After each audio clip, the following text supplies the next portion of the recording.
of the Valley. Samburu County is one county that insecurity continues to be thorn in the flesh. Crossing over to Bungoma County now, and teen moms in Bungoma County have reason to smile after an offer to continue with education to hone their skills was presented to them. Kageha, a student at Chwele Technical College, a mother of twins who was disowned by her parents after becoming pregnant, talks about the benefits of getting trained in that particular college. Meet Esther Kageha, a young mother of twins, delighted after gaining notable skills while learning at the Chwele Vocational Training Center. She has been studying while her children are taken care of in the same institution. Esther says that after getting pregnant, she was kicked out by her parents and life became unbearable. Tulivurugana na wazazi wakanitoa kwa boma. Nilikuwa naishi kwa aunt. Sijakuwa hivyo rahisi. Kukuja kwangu hapa haikuwa rahisi, but at least saa hii naweza sema ni rahisi juu saa hii najua kushona. Hata kama bado sijapata machine, nimekuwa nikikaa kwa mtu nikimsaidia kushona na ananilipa. But sasa hivi vile nimepata yangu, at least inakuwa rahisi.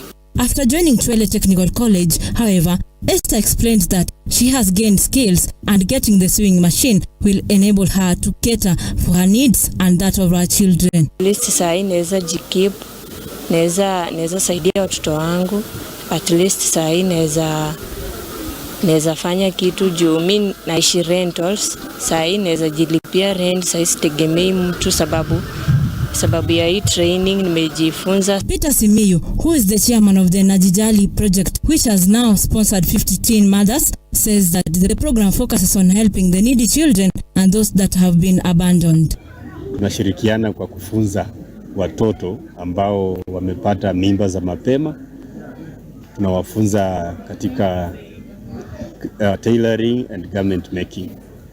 Kwa hivyo tulishirikiana na county government kupitia kwa Chwele VTC kuweza kusomesha hawa wasichana ili waweze kujitegemea katika maisha. However, Godfrey Wamalwa has asked the community to be responsible in raising their children and to stop violence against children. People are taking that advantage. Wanasema tu msichana akipata mimba, siku na rota liko pale tasaidia, nitatupatia hizo vitu. Ni ukweli?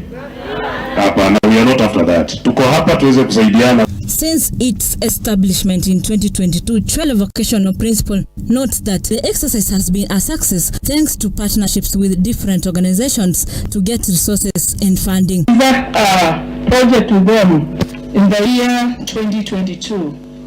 I've gone through so many thorough trainings with these people. They can really harass you, but for a good cause.